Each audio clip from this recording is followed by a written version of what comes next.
Meus amigos, a partir do momento que o Paulo César de Oliveira, comentarista de arbitragem da Rede Globo, em um programa da própria Globo, fala que o que aconteceu ontem em cima do Pedro Raul foi uma penalidade máxima, é porque realmente a situação está descarada e é realmente um absurdo contra a instituição Vasco e um desrespeito ao torcedor vascaíno.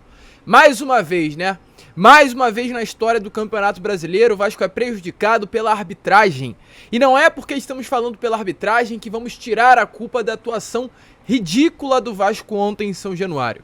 O Vasco não deixou de conquistar pontos ontem pela arbitragem, mas por um mérito, ou aliás, por um demérito próprio. A gente não vai eximir a culpa desse atual elenco, mas também vamos falar dessa vergonha que aconteceu ontem em São Januário. No mínimo 3 pênaltis dava para ele ter marcado ontem. Nenhum, nem sequer o VAR chamou. Só contra o Vasco, né? É realmente brincadeira.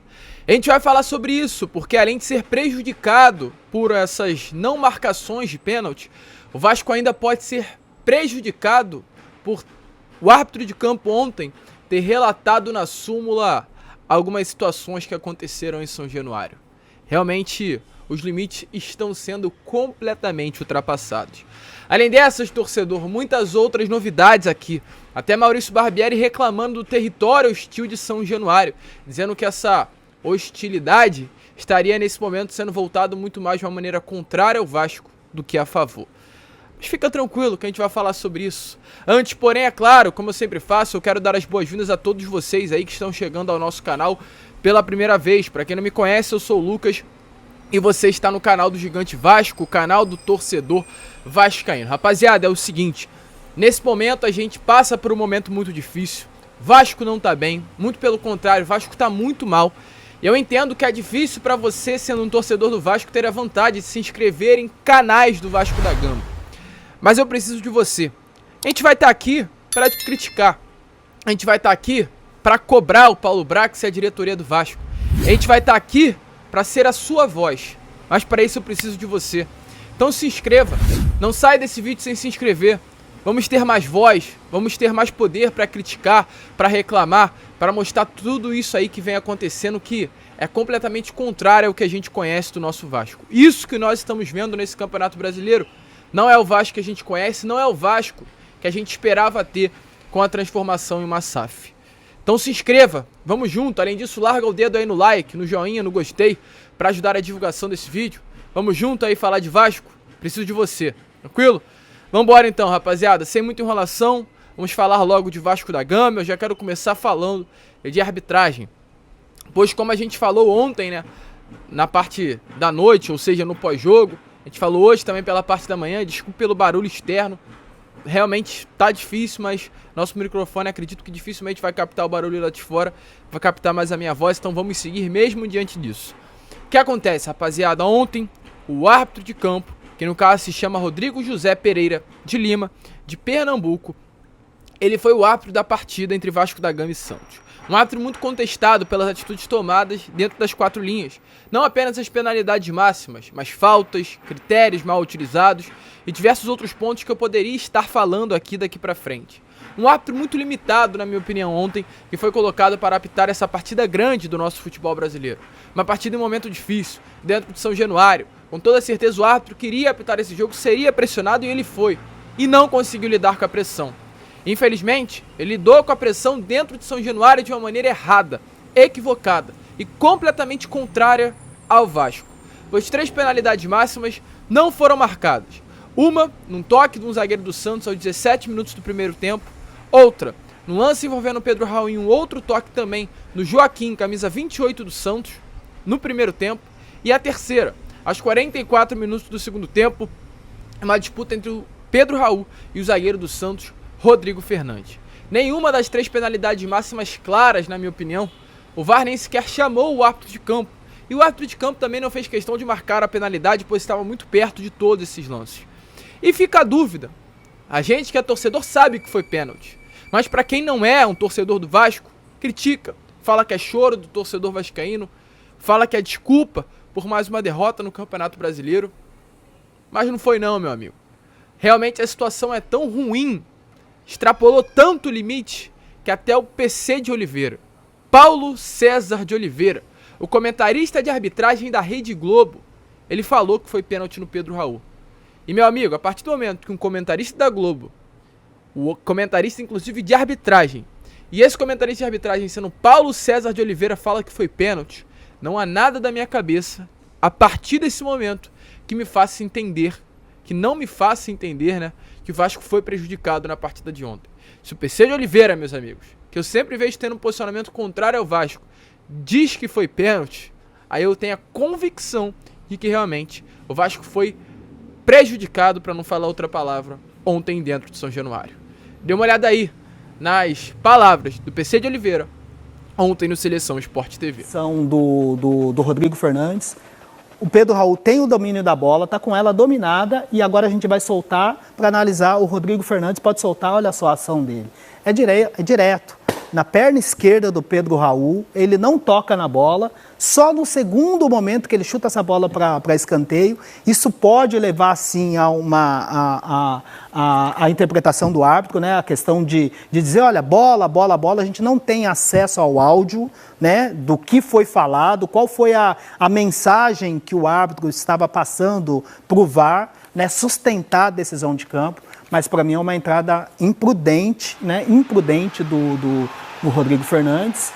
E aquela primeira ação só na perna do Pedro Raul, para mim, pênalti, que deveria ter sido marcado. Falei Seleção Sport TV, mas só para fazer uma errata no troca de passes. Então, meus amigos, de fato, o Vasco foi prejudicado. O elenco é ruim, o time é limitado, o Vasco não jogou bola ontem. Mas mesmo diante disso, temos que falar. O Vasco foi prejudicado ontem dentro de São Januário, mais uma vez. Infelizmente, né? É chato, é claro, e o Vasco exatamente por esse motivo vai até a CBF reclamar, vai também formalizar algo no Supremo Tribunal de Justiça Desportivo. O Vasco vai se posicionar para que de fato possa ter os seus direitos aí em campo, ou pelo menos mostre que a situação não está legal se tratando de arbitragem quando se trata de Vasco da Gama. E não para por aí, pois esse árbitro realmente, o Rodrigo José Pereira de Lima, além de prejudicar o Vasco dentro de campo ontem na partida contra o Santos, pode também prejudicar o Vasco pelas próximas rodadas do Campeonato Brasileiro. Pois na súmula escrita, feita pelo árbitro, foi relatado 2 episódios de arremesso de objetos no gramado de São Januário por parte dos torcedores vascaínos. E caso esses episódios venham a ser denunciados no Supremo Tribunal de Justiça Desportivo, o Vasco pode ser punido com multa e até perda de mando de campo. Segundo aí informações do árbitro de campo, Rodrigo José Pereira de Lima, aos 54 minutos do segundo tempo, torcedores do Vasco arremessaram copos na direção do banco de reservas do Santos. Inclusive, após o fim da partida, outros arremessos também aconteceram em direção ao gramado de São Januário. Então, realmente, o Vasco pode ser denunciado. Só para explicar aqui a vocês, pode ser enquadrado no parágrafo 1 do artigo 213, que fala sobre essa desordem de arremesso de objetos nos gramados, e também o Vasco pode ser denunciado pela Procuradoria do Supremo Tribunal Superior, estou falando Supremo, é Superior Tribunal de Justiça Desportivo, no artigo 213, que fala em deixar de tomar providências capazes de prevenir e reprimir lançamentos de objetos no campo, com a pena de multa de 100 a 100 mil reais, ou como a gente trouxe, né, algum tempinho atrás, a perda de mando de 1 a 10 partidas. Realmente é brincadeira, né? Além de o Vasco ser prejudicado dentro de campo, o Vasco ainda pode perder mandos de campo. Acho que dificilmente isso irá acontecer, mas o Vasco está aí realmente correndo perigo de sofrer todas essas punições após a partida contra o Santos. Chega até a ser brincadeira. E o que é brincadeira também é o que vem acontecendo dentro do nosso Vasco, já passando para outro assunto, né? Pois ontem mais um desempenho ruim, após o empate, né, contra a equipe do Coritiba no Couto Pereira, após uma derrota que havia acontecido para o Bahia em São Januário. O Vasco novamente ontem também foi derrotado, agora para o Santos no mesmo São Januário, na nossa casa, no nosso Caldeirão. O território hostil, como é conhecido, de fato, como eu falei para vocês ontem, às 7 horas da manhã na Corda Vascão de ontem, São Januário para apoiar é muito bom, mas quando é para pressionar também, jogadores que não têm cabeça acabam sendo pressionados, os jogadores do próprio Vasco da Gama. E o Barbieri, gente, ontem foi muito hostilizado. O Barbieri ontem foi xingado, o Barbieri ontem foi criticado, até porque a fase não é boa. O Vasco nesse momento, em 18 partidas sob o comando do Maurício Barbieri, tem 9 vitórias apenas. Tem 4 empates e 5 derrotas. O Vasco de Maurício Barbieri tem 32 gols feitos e 17 gols sofridos. Foi semifinalista, do Campeonato Carioca, tendo a vantagem do empate e não chegando às finais da competição. Vasco foi eliminado para o ABC de Natal pela segunda fase da Copa do Brasil. O Vasco vem de 5 jogos sem vencer no Campeonato Brasileiro. O trabalho, quando se trata de resultado, não é bom. Passa muito longe, inclusive, de ser bom. E eu não vou ouvir pessoas falando que o elenco do Vasco é pior do que outros elencos do Campeonato Brasileiro. Eu acho o elenco do Vasco melhor, inclusive, do que o elenco do próprio Cruzeiro, que hoje é o 3º ou 2º lugar do Brasileirão. Eu vejo hoje o elenco do Vasco sendo melhor que o elenco do Goiás, que está acima do Vasco, que o elenco do RB Bragantino, que está acima do Vasco, que o próprio elenco, inclusive, do São Paulo, que está acima do Vasco. Então tem algo a mais apenas do que a construção do elenco ter sido ruim, aí do que apenas, no caso, realmente essa construção. Aliás, tem muito mais do que apenas a construção do elenco ter sido ruim para que o Vasco esteja na 16ª colocação do Campeonato Brasileiro. É um trabalho que não tem desenvolvimento, é um trabalho que não tem evolução.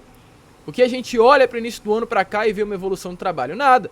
Muito pelo contrário, eu vejo uma queda, né, na evolução do trabalho. Hoje o Maurício Barbieri joga um futebol pior do que o Vasco tinha no início da temporada. Isso, na minha opinião, é preocupante.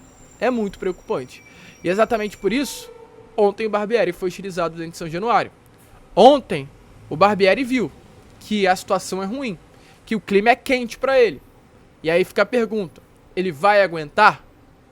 Para mim, caso ele queira aguentar, ele tem que jogar ao lado do torcedor, não jogar contra. E para mim, ontem ele jogou contra. A partir do momento que ele chega numa entrevista coletiva e fala que São Januário é um ambiente hostil, esse ambiente hostil em alguns momentos faz com que seja hostil para os próprios jogadores do Vasco, falou besteira, falou errado. Tem que aguentar as críticas, tem que ouvir calado. O trabalho não é bom, o torcedor ontem lotou São Januário novamente para ver uma vergonha dentro do gramado. Mas dê uma olhada aí, as palavras do técnico do Vasco sobre o que ele achou do torcedor vascaíno ontem no Caldeirão. Olha, eu acho que está até escrito nos muros do estádio aí, né? São Januário, um ambiente hostil, né? E o fato é que os resultados têm feito que talvez em alguns momentos da partida o ambiente está mais hostil a nós mesmos do que aos adversários. Agora, a gente só vai reverter isso com resultados positivos, a gente sabe disso. Então, é manter o nosso foco, a nossa concentração e o nosso trabalho naquilo que a gente pode fazer, que é tentar apresentar, buscar resultados positivos aqui dentro, e aí eu tenho certeza que o ambiente vai se voltar a ser a nosso favor. Então realmente é complicado, rapaziada. E se tá ruim, fica tranquilo que tem mais por aí. Sequência do Vasco, anota aí, ó. São Paulo no próximo sábado às 6h30. Fortaleza no sábado do dia 27 às 4 horas da tarde. Flamengo na segunda-feira, dia 5 de junho, às 8 horas da noite no Maraca. Depois do Flamengo, Internacional no Beira-Rio no dia 11 de junho, às 4 horas da tarde. E depois o Vasco enfrentará o Goiás em São Januário, um jogo mais calmo, mais tranquilo. Mas os 4 próximos jogos, meus amigos, 12 pontos em disputa. Fica a pergunta de quanto o Vasco conseguirá conquistar. Complicado, hein? A gente espera que o Vasco conquiste, pois no tempo de quase um mês, o Vasco terá apenas 4 partidas. Se é tempo que o Barbieri precisa para treinar esse elenco, tempo ele terá o suficiente para mostrar alguma evolução daqui pra frente. Vamos esperar, rapaziada. Vamos ver o que irá acontecer. Quero saber, porém, a sua opinião. Você é a favor ou contra a permanência do Barbieri? Coloque aí o que você acha nos comentários. Conto com você. Se inscreva, compartilhe esse vídeo. Vamos junto. O canal do Gigante precisa de você para ter mais voz para falar sobre esse momento ridículo que o nosso clube vive. Vamos que vamos, né? Vamos que vamos, porque tem mais vídeo ainda hoje com Boa Noite Gigante. Como eu sempre falo, ó, saudações vascaínas.